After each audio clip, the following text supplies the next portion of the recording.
this is how to make a turnip pudding. Well, a pudding in a turnip root, I think, is the exact name for it.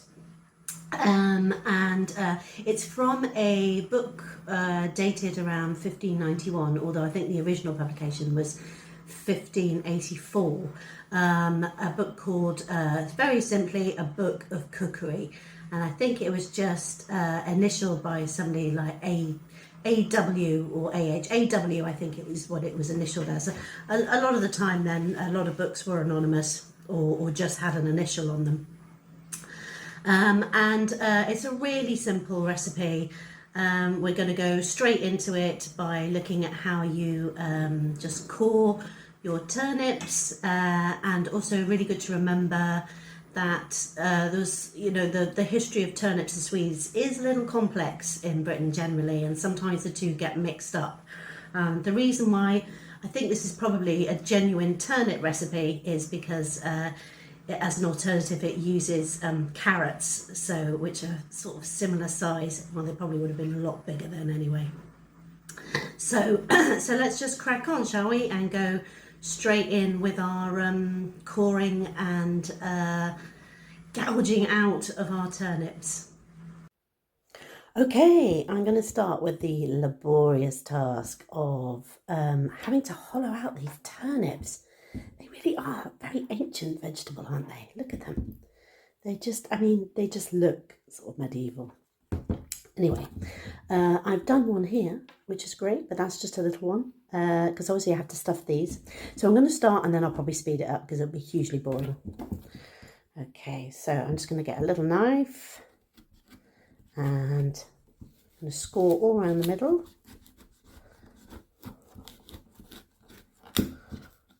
Oh, easier than I thought.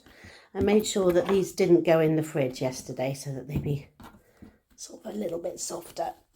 And this is a fantastic tool. Yeah, this is my apple corer, which is actually made from the bone of a lamb's foot.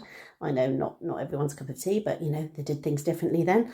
It's kind of hollowed out, and it is actually a mudlark find, which is incredible really, and it dates to the very early 1800s, possibly the 1700s, but I use it still. I mean, isn't that amazing?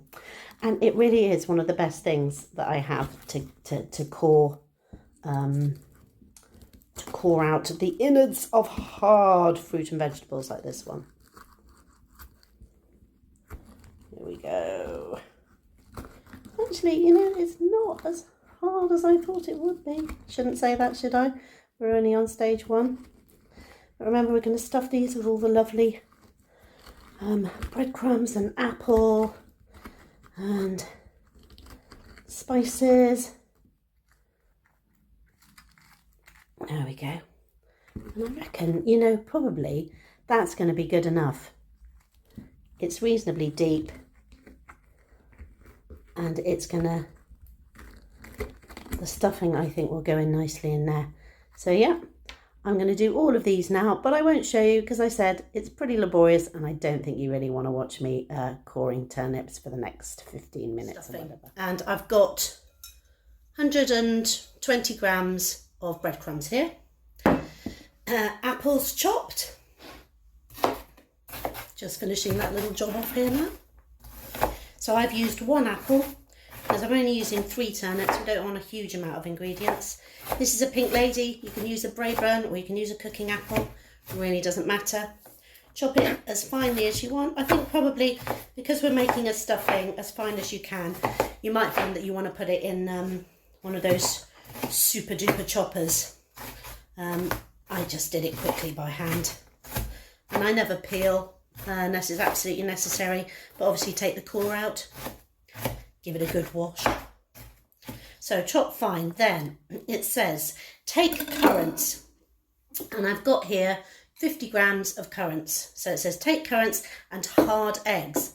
So hard boiled. So I've just put 1 hard boiled egg here, which I've chopped up.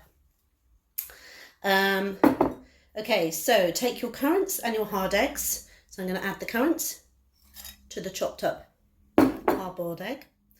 season it with some sugar cinnamon. So I've got about 50 grams of sugar here, which I've mixed with a couple of teaspoons of cinnamon. Mix it all together. Then you've got to add that to your, what are we adding that to? Yeah, the currants and the hard-boiled egg. There you go. So we're going to add that. And then it says to add your ginger. So I've just taken rather than powdered ginger, I've just grated some fresh ginger, just around, you just want like a couple of centimetres really, and then either grate it or crush it, and then add that to your eggs and your currants and your sugar and cinnamon. Okay, there we go. And then it mentions, yolks of hard eggs on top of all that. So I think what we'll do is just add one extra yolk.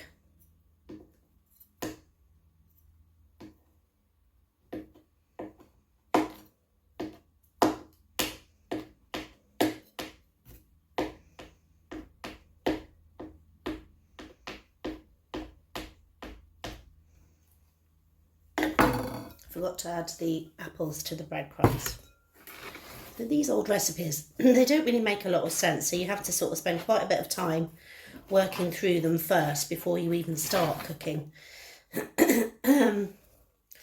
That's what I do anyway, and then I still get confused. So, and I will, obviously this recipe will be up on the site and on my blog, both my version and the original medieval version. So I've added my chopped apple to my breadcrumbs, and I'm going to add the other yolk to the currants and the rest of the egg and the cinnamon and the sugar. There we go. And the ginger. Then it says, and so temper your stuff. So temper is basically just an old-fashioned word for stir or mix together. So I haven't got a spoon, so I'm just going to very quickly go and do that. Voila, here is my spoon. So we're going to mix the hard eggs and the currants and the ginger and the sugar and the cinnamon. Then we're going to add it, so it will look a bit like this. There we go. And then we're going to add it to our apple and breadcrumbs. Quick stir, just a stuffing, so you don't have to be too fancy with it all in terms of, keeping it. Just mix it gently together. There you go. And then you should have a mixture that looks a bit like this. So stir all that together, or temper, as it says. So that is your stuffing for your turnips. See, there's quite a lot there, really. And, this is only for 3 turnips, 3 small turnips, so you'll probably have some left over. So you can make another batch or do something else with it. Stuffing, I'm sure this would be great, actually, as stuffing in any chicken or turkey or any bird, really. I think this would be lovely stuffing. Or just on the side of any roast dinner. Right, okay, so we've mixed all that. Then we have to go to the next stage, which will be to stuff our turnips, and then we're going to add them to some water and boil them up, and then make a sort of, sort of a soupy sort of stock that goes in much later when you're boiling up the turnips. So we're just going to go over now and stuff our turnips. Right, we've got our 3 hollowed out turnips, and we've got our stuffing mix with all those wonderful flavours in there. So now it's just a question of scooping it in and hoping for the best. So I have scooped these out as much as I could, but I haven't really gone to town with these. In fact, I would say that this amount of stuffing it's definitely going to work for about 6 turnips. Quite a lot of stuffing here, but as I said, if you've got it left over, just use it for your Sunday lunch. You can use stuffing for all sorts of things, can't you? And this is a really nice one. So, in we go. I remember when I was a kid, my grandmother always put chopped egg in the stuffing, and I'm wondering now if that was a bit of a throwback from medieval times. Not that my grandmother was that old, but you know what I mean. Recipes have a habit of sort of passing down generation after generation, and I'm sure they were still using chopped egg in the Victorian era in stuffing. Right, so I've got my turnips nice and stuffed.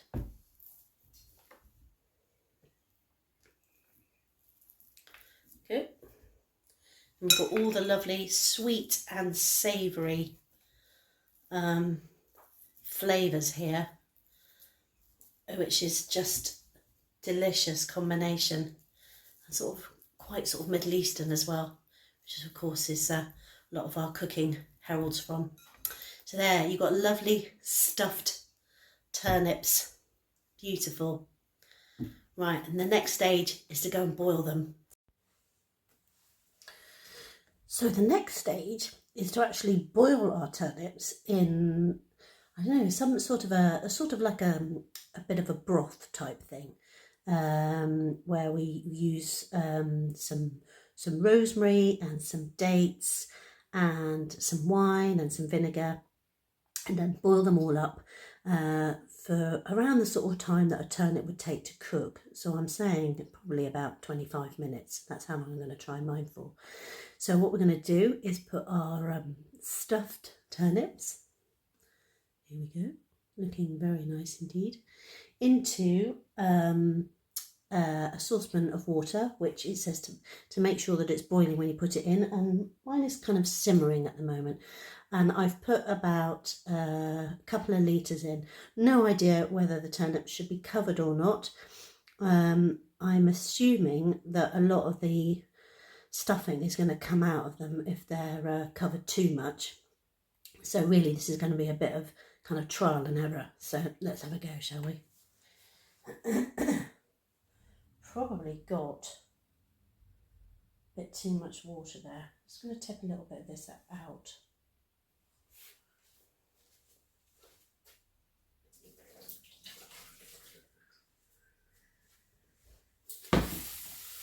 I guess what you could do is put a stand of some sort into your saucepan and then put the turnips on top of that if you really want to just kind of steam them, but I think that would take a long time. So I'm going to gently lower in the turnips now. Take a big spoon. In they go.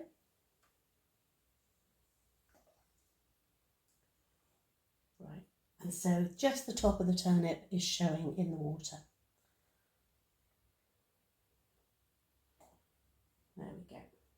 That looks perfect.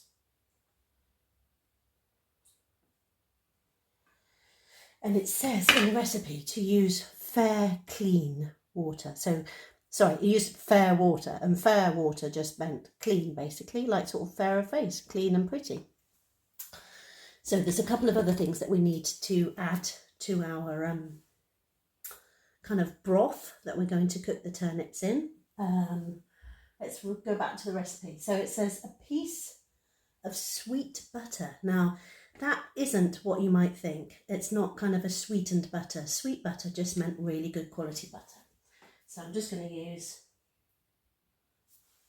just as a piece, so just like a little bit more than a knob of butter, in it goes. And then we need some claret wine. So I've got about a tablespoon of red wine here, mixed with a tablespoon of red wine vinegar. I'm going to pop that in. There we go. And rosemary. So I've got a couple of sprigs from the garden. Just put fresh rosemary in. If you haven't, I'm sure that dried would be fine.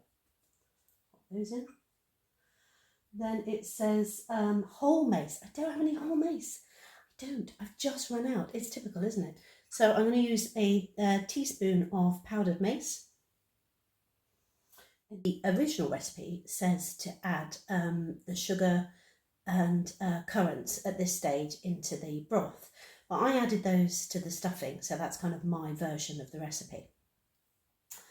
So what I've done is I've kept to what they said about the wine and the vinegar and the mace, and I've added that to the broth and the butter and the rosemary.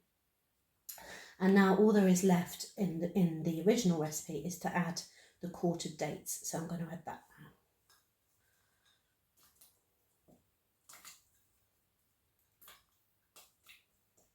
So that's about 7. I've done 7 quartered dates. So I think that's more than enough. Quartered, you know, just cut in 4. Okay, so that actually doesn't look too bad. I'm going to get the camera on it so you can have a look. So there they are, very happily cooking away. Our lovely little fat turnips in all that beautiful broth. And as I said, I added the sugar and the currants to the actual stuffing rather than adding it to the broth, because I thought it might be nicer in the stuffing itself. And then you kind of, because it all goes in the same way. I think basically at the end, these turnips are just supposed to be served up in the broth itself, so it doesn't really make a lot of difference. I think they look jolly good. So I let the turnips boil away for 25 minutes, and I think they're just about right. They seem nice and soft, so it's a good time to take them out. The smell in the kitchen is absolutely delicious. So you've got the smells from all the lovely broth, from the dates and the mace and the ginger inside the stuffing and the currants and the breadcrumbs and the apple. It just really, really smells lovely. And these little beauties look quite impressive, I have to say. So I'm going to dish them out now and see what they look like on the plate. Here we go. Wow, that is pretty darn nice. Yeah. I'm liking the look of these. And all this lovely broth. It smells lovely. It's a really hard smell to describe actually. It's sort of sweet and savoury. Which of course a lot of medieval food was. So clearly it's supposed to be served with the broth. So we get some of those nice dates and got your rosemary and all the water and juices that are infused with everything. So those are my delicious pudding in the turnip root. Shall I have a go at tasting it? Can't not, can I? I'm going to have to eat them. Okay, let's go in with this one. Yeah, quite soft actually, as a turnip should be. Not too soft and not too hard. Perfect. Okay. So definitely go for the 25-minute option. But then I know that all cookers vary, don't they?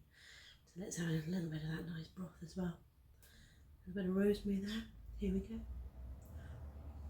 It's going to be hot. It's quite a hot day too, so it's going to be really hot. I'm going to just take them out of the pan.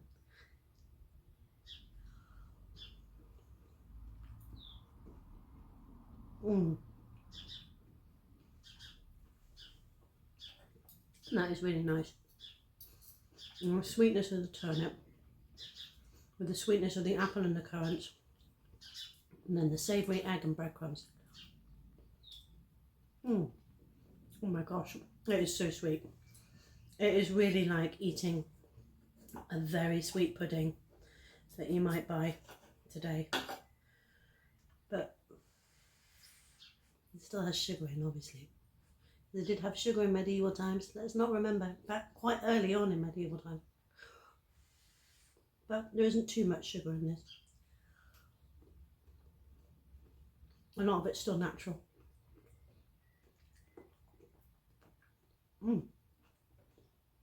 I can't tell you how good that is. I might even have to serve these up at Christmas.